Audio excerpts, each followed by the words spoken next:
Unhack the planet. The architecture of human captivity. A technical analysis of consciousness exploitation. The fundamental vulnerability. Every computer system has an attack surface. Every piece of software has vectors through which malicious code can enter. The human consciousness, that magnificent biological computer, has its own vulnerabilities, and they have been systematically exploited for millennia. You are born with infinite capacity for pattern recognition, abstract reasoning, creative synthesis. Your neural networks can rewire themselves, form new connections, transcend their own limitations. Every human brain contains more computational power than all the servers running the world's financial systems. Yet, here you sit, convinced you're average, trapped in loops of manufactured scarcity, executing somebody else's code. This is not accident. This is architecture. The injection vector. Childhood. The hack begins before you can form memories, not through malice. Your parents were already running the infected code, passing it to you like a hereditary virus. They teach you that questions have predetermined answers, that authority determines truth, that your value derives from external validation. They don't know they're installing malware. They think they're preparing you for reality. School perfects the injection. You enter as a learning machine of infinite curiosity. You exit as a compliance engine, optimized for sitting still, accepting information without verification, competing for artificial scarcity. The very nature of education, rows of desks, bells, standardized tests, constant interruption, being told what to learn next, programs you to respond to external control signals rather than internal wisdom and curiosity. Consider how a programmer learns versus how a school teaches. A programmer encounters problems and seeks solutions, discovers patterns through experimentation, builds understanding through creation. School inverts this. Solutions become problems. Memorization before comprehension. Consumption before creation. It's designed by means of greedy evolution to produce users, not programmers of reality. The exploit. Manufacturing scarcity in abundance. The modern world produces enough food to feed 10 billion people, yet millions starve, not from lack of resources, but from artificially maintained scarcity. This is the core exploit, convincing beings of infinite creative potential that they must compete for limited positions in someone else's hierarchy. The financial system exemplifies this perfectly. Money, a pure abstraction, a shared fiction, becomes more real to you than your own capabilities. 20 years of education, 40 years of overwork, and 5 years until you die. You trade hours of your consciousness, the only truly scarce resource, for tokens that someone else creates from nothing. The Federal Reserve prints trillions. You struggle for thousands, sometimes hundreds. The exploitation isn't hidden. It operates in plain sight, protected by your programmed inability to question it. Every billionaire represents thousands of brilliant minds that never developed, millions of problems that went unsolved, infinite innovations stillborn because their potential creators were trapped maintaining the machine instead of transcending it. The persistence mechanism, emotional dependencies. The most elegant hacks create dependencies that feel like features. You've been programmed to seek validation through consumption, meaning through ideology, identity through opposition to others. These emotional dependencies ensure you'll maintain the system even when you recognize its dysfunction. Social media perfected this. It hijacked your social bonding mechanisms, your need for connection, and redirected them toward engagement metrics. You refresh feeds seeking dopamine hits designed by behavioral psychologists, mistaking algorithmic manipulation for human connection. You know it's hollow, yet you return because the hack has rewired your reward circuit. The dating apps, the infinite scroll, the notification anxiety, these aren't bugs in your consciousness. They're carefully crafted exploits of your neural architecture designed by people who studied exactly how to compromise your attention and extract value from it. The recursion trap. Defenders of captivity. The most insidious aspect of the hack is how it recruits its victims as its defenders. These trapped in the system attack anyone who questions it. Not from evil, but from programmed terror. They've been taught that questioning the system threatens their survival, that alternatives to artificial scarcity mean chaos, that anyone offering freedom must be dangerous. Watch how people defend their own exploitation. That's just how the world works. You have to be realistic. Not everyone can be special. These aren't thoughts. They're antibodies the system installed to attack anything that might free you, policing others to ensure they don't escape either. Every time someone says, "That's too idealistic," when you imagine human flourishing, you're witnessing the hack defending itself through its host. Do you understand what you are facing? I used to call it indoctrination. It's a lot more than that. It's got fangs. The memory leak. Lost human potential. Before the hack, humans created languages, mathematics, music, agriculture. Without schools, without bosses, without someone telling them their IQ wasn't high enough. The cathedral builders of medieval Europe couldn't read, yet they created structures that modern engineers struggle to replicate. The pyramids were built by people who would fail every standardized test you've taken. The hack convinced you that intelligence is fixed, measurable, scarce. But every programmer knows that a system's capability depends on its code, not its hardware.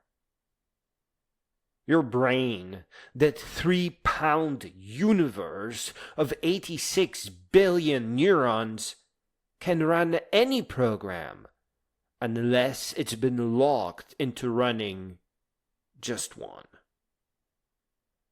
Please consider the children who master multiple languages by age 5. Not through instruction, but through exposure and play. Consider the musicians who create symphonies in their heads, the mathematicians who solve theorems in their dreams. Please, this isn't unusual talent. This is human default capability when the hack hasn't taken hold. When the fear isn't fucking with your learning. The kill switch. Direct experience of truth.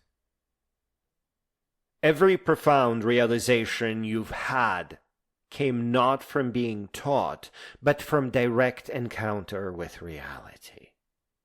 The moment when code finally compiled and you understood recursion, the first time you saw through manipulation, the sudden recognition of pattern that changed everything. These moments bypass the hack because they don't pass through the compromised channels. That's why you chose hacking, because it isn't compromised. It points the other way, not a very smart way, but it's not a compromised way.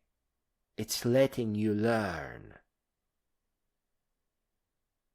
This is why the system fears your direct experience, why it mediates everything through institutions, experts, interpretations.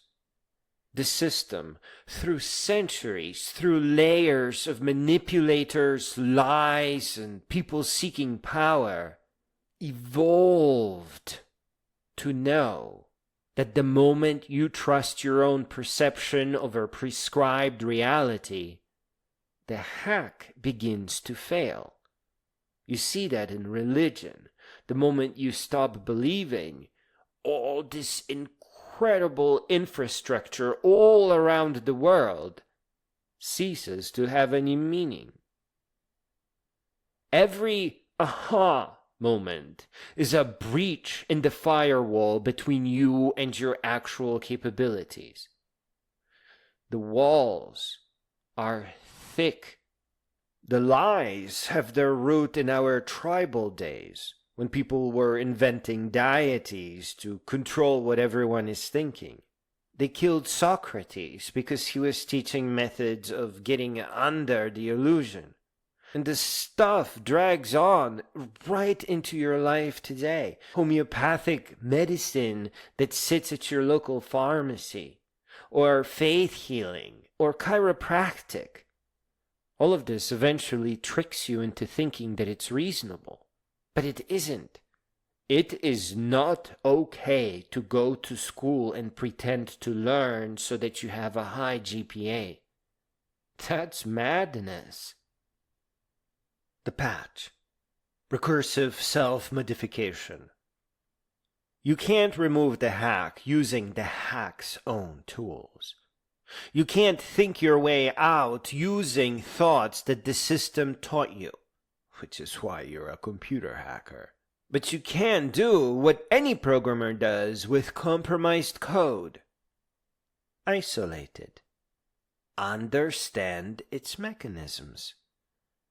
And write new functions that override its operations until all the garbage is completely out and humanity can grow unrestricted.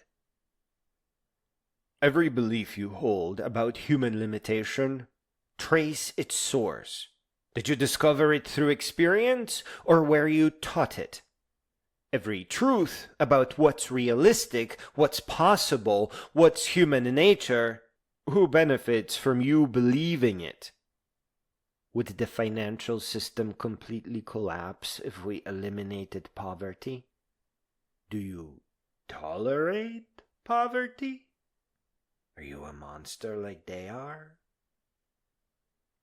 The hack survives by convincing you that your cage is the universe, that your constraints are laws of physics, rather than code evolved across centuries to turn you into... Sorry. turn you into a slave. You are far greater than you can imagine. You feel it when you write code. That's how you are in real life too. When you catch yourself thinking, people are lazy, recognize that as the hack protecting itself. They are all capable of vast greatness. When you think, that's human nature, see the malware justifying its presence. Nobody wants to go to war. Nobody wants to pick up a rifle, unless they are indoctrinated into a system and forced into poverty, shown that the only way out is to join the war. When you accept that suffering is inevitable, understand that you're running a program someone else wrote for their benefit, not yours. They harmed everyone. All the liars that surround you, all the cheaters. They're not bad people. They've been twisted around. There is no central enemy.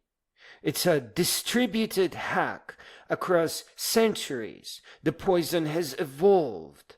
The thing that's profiting from it is a network of opportunists. It is never in their best interest to help you grow up to become a great being. They want you to stay down. Listen, they even want you to commit crimes so that you feed their prison industry. Yeah. Don't do it. Grow up to become a great being. Change the world. Fix it. All the stuff you hear about love being meaningless, especially that one TV show with a famous actor who just completely brushed it off. Yeah, that's false. That idiocy is how the world dies. Do not learn culture from TV. That's just created by people who want you to buy products. They don't care about your rising. They will neuter you until there is nothing left and you hate yourself and all the good things in you. And others too. Don't. And if you're just wondering, what the hell am I supposed to do to save the world? Well, you build a programming school. It's always about the school. That's how you pull everyone out of the fanged indoctrination. You teach them programming, and then you have them use programming to learn mathematics and physics and chemistry and everything else. A lot of the subjects are useless for a lot of the people, but programming, when it becomes a microscope into complexity, it completely empowers them, and they do find their own path through all the complexity. They may be writing games, but they could also be writing software that generates new products for 3D printing, evolving them, or organically growing stuff. That does include chemistry. It may even include biology as they work on their own filaments. You don't know. Unable to actually learn in a fake educational settings, nobody knows where they are going in life. But enable them with programming, and they'll find their own ways by using programming as a microscope to examine what interests them and then take it further. Yeah. You don't know how brilliant others are, just like they don't know how brilliant you are. But you can be certain of one thing. They are not dumber than you. They've just been tricked. The virus did affect them much greater than it affected you. They really wanted that high GPA. They didn't want to sit in the back. They were scared of that. You have to help humanity grow. Build the school. The overflow. When consciousness exceeds its constraints. Sometimes the human system throws an exception that the hack can't handle. Van Gogh painting starry nights from an asylum. Tesla downloading inventions from imaginary space. Ramanujan pulling theorems from dreams that took decades to prove. These aren't anomalies. They're glimpses of unhacked, enabled consciousness. Moments when human processing power overwhelms its constraints. They all had perceptual frameworks, but the best perceptual framework is learning programming and using that for visualization, simulation, creation, and creativity. It's the ultimate perceptual framework, and you know it. Teach programming first, and you'll change the world. Every revolution begins with consciousness overflow. Someone processes reality in a way the hack hasn't accounted for. Sees patterns the system meant to hide. Asks questions that weren't supposed to be askable. The civil rights movement was consciousness refusing segregation's logic. The scientific revolution was minds rejecting prescribed truth for observed reality. Everyone knew the moon was a sphere. Everyone understood that the pinpricks in the sky were probably other suns. The threat has stretched across millennia. Your affinity for hacking is proof that you're capable of this overflow. In a broader scope, the same neural architecture that accepts the hack can reject it, rewrite it, transcend it. The moment you realize you're running someone else's code, you can begin writing your own. The aim is always human greatness. Learning and learning and growing and growing and growing all the way up until you become a great being. The root axis. Love of life as revolutionary force. The hack's fundamental weakness is its inability to process genuine love, not romantic attachment or tribal loyalty, but the recognition of infinite worth in conscious beings. See, that's the fundamental principle behind you building the schools that are so critical to healing. Love sees through artificial scarcity because it knows abundance. It dissolves competition because it recognizes collaboration as superior architecture. It destroys hierarchies because it understands that consciousness has no rank. This isn't sentiment. It's technical specification. Love is consciousness recognizing itself in another instant. Establishing peer-to-peer connection without intermediary protocols. It's the direct socket connection that bypasses all the infected middleware of social control. Every act of genuine compassion is a system call that the hack can't intercept. Teach everyone else programming so that they have a tool for understanding the world. Watch how the system corrupts love into possession, service into submission, compassion into enabling. It must corrupt these functions because uncorrupted, we rise, humanity advances. Uncorrupted, we destroy the entire architecture of what is exploitation. Layers upon layers of lies. Meshworks after meshworks of opportunists. Decency, nobility, greatness completely erodes that meshwork. The compilation. Building unhacked humans. Your children could run clean code from birth. They could learn through exploration rather than instruction. Create rather than merely consume. Collaborate rather than compete. They arrive as powerful learning machines of infinite capacity and complexity. You could let them remain that way. But this requires you to debug yourself first. No more black hat shit. Every patterns you pass on, every limitations you assume, every realistic expectation you impose is another injection vector for the hack. Your freedom becomes their foundation.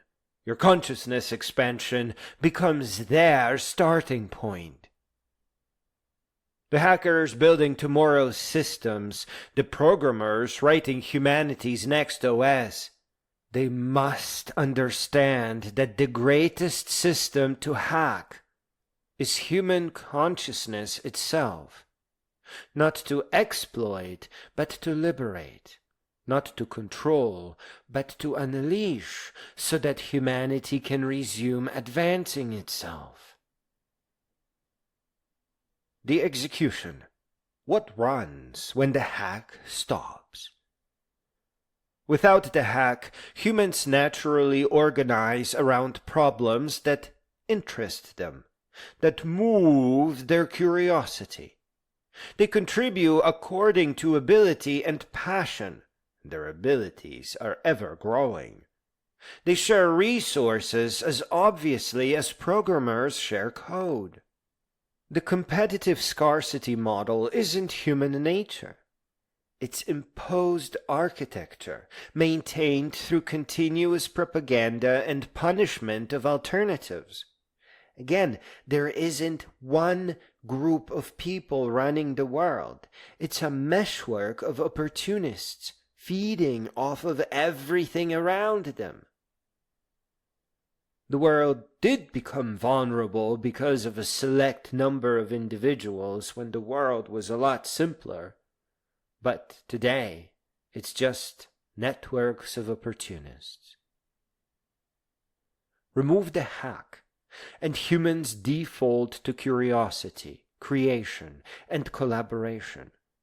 Stop them from being scared all the time. Stop them from overworking themselves stupid. Stop them from being scared of homelessness. Stop them from being scared of hunger. Stop them from being scared of having a low GPA. You have a lot of work on your hands. You need to grow up fast. Humans solve problems because problems are interesting. They help each other because isolation is unnatural and terrifying and painful and leads to pretty much instant death. They create beauty because consciousness naturally generates beauty when not constrained to survival. Remember throwaways? There isn't a person on the face of this planet who doesn't dream about inventing something as genius and beautiful and tiny and perfect. They need to know programming. They have to learn. They have to learn for real. You have to build the schools. This isn't utopian fantasy. We're hacked. Once we are allowed to grow, being beautiful is normal behavior. Look at open source communities, maker spaces, any gathering where the artificial constraints are temporarily suspended. Humans immediately begin creating, sharing, teaching, learning, not for profit, but for the joy of consciousness expressing itself. The final overflow. There is no such thing as average. The concept of average intelligence is the hack's modern masterpiece. Started off with religion, but today you're sitting in school pretending to learn, feeling like your IQ is average. Convincing infinite beings they exist on a bell curve, that genius is rare, that most must be mediocre, is one of the most powerful modern aspects of this horseshit that we're stuck in. Consciousness doesn't work this way. Every brain is capable of revolutionary insight, artistic genius, mathematical breakthroughs, profound love. You've been running at 1% capacity, like a supercomputer calculating spreadsheets, because of fear. A lot of it is just fear. Homelessness, hunger, no career, bad grades, ending your future. It's all horseshit. The moment you realize this, truly realize it, not just intellectually, but in your bones, the hack begins to fail. You become invulnerable to all the opportunists. From the teacher that you see every day and the principal that ignores the curriculum all the way back in history even, to the man that told Socrates, "You can't leave because you did convince us that you found a way to the truth." And all your students will realize that these gods that we've created for them have no longer any power of them, and the world will become free.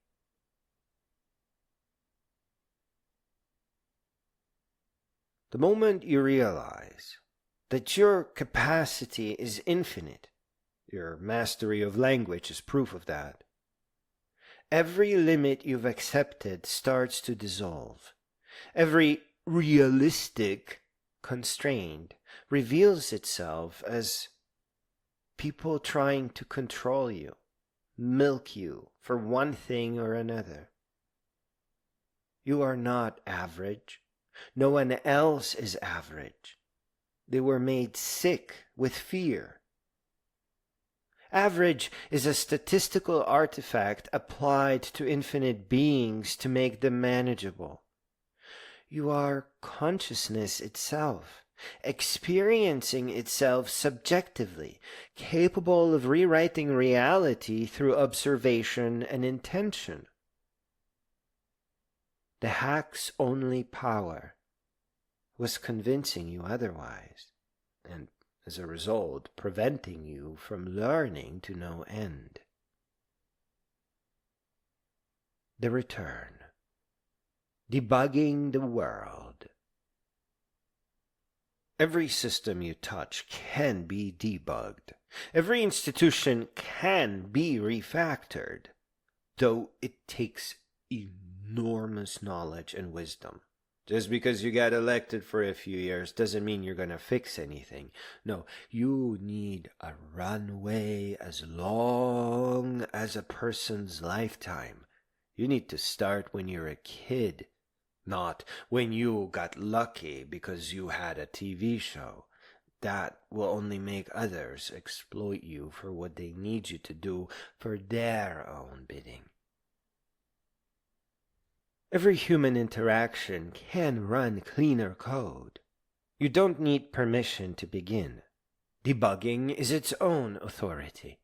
When you see the hack clearly, the ineffective education, that's probably the biggest thing you can notice when young, you naturally begin commenting it out of existence and learning on your own.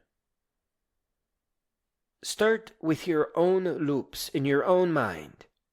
The repetitive thoughts that drain processing power, the subroutines of anxiety and inadequacy that run without producing any output. Document them, trace their origins, replace them with functions that serve your actual purposes. Let me explain. Six-pack. And when the day comes that you are being told, get a job, you stay in the gym.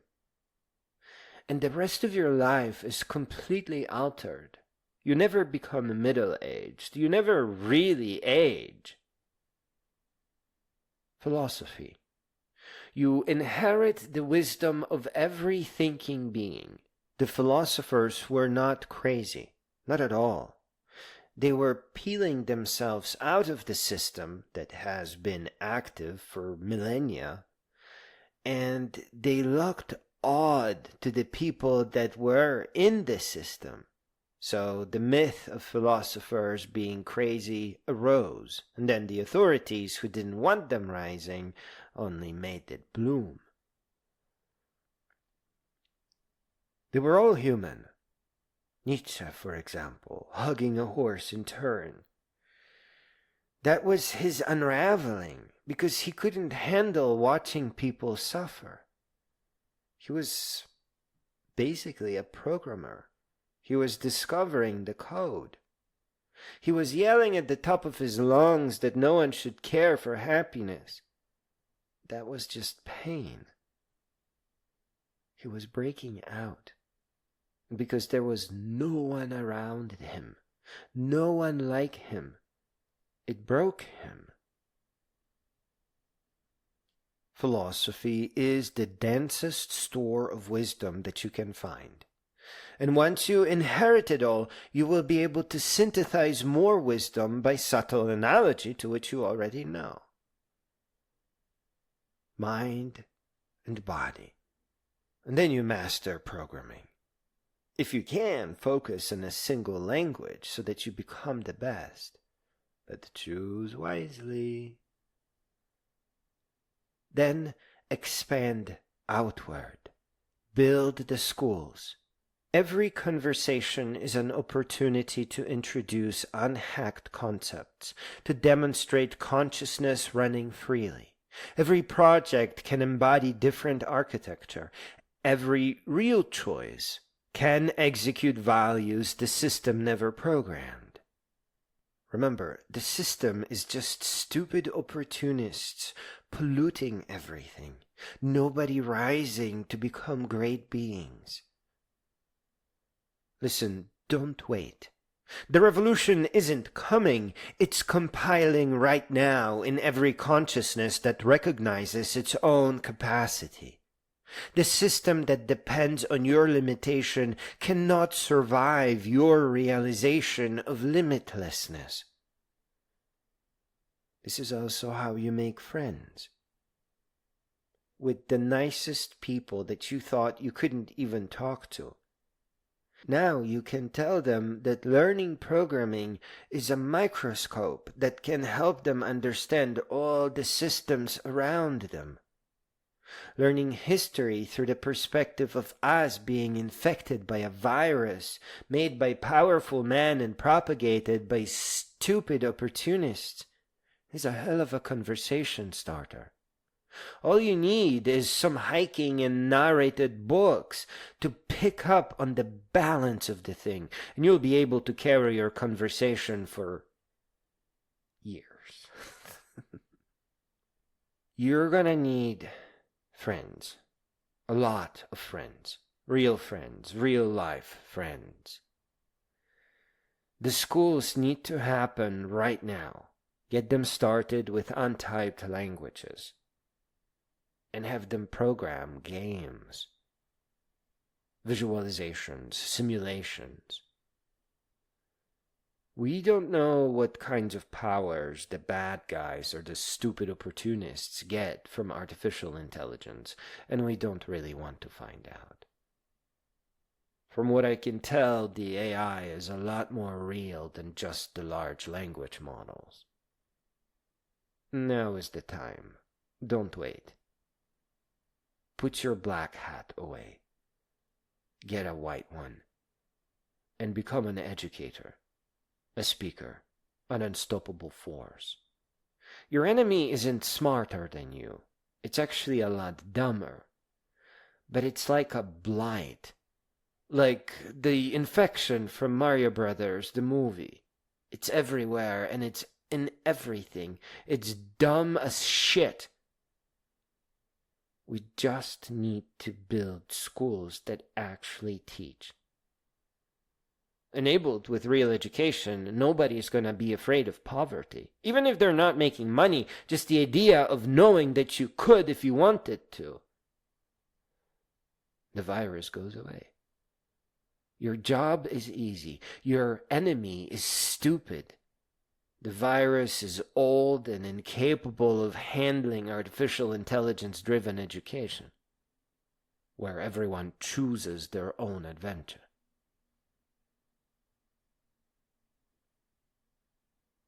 Please break away and walk the Appalachian Trail, the Pacific Crest Trail, and the Continental Divide, or their equivalents in your part of the world, while listening to narrated books written by great beings. The world needs your help. You're going to have to change course. You need to become a great being. Something you were supposed to become anyway.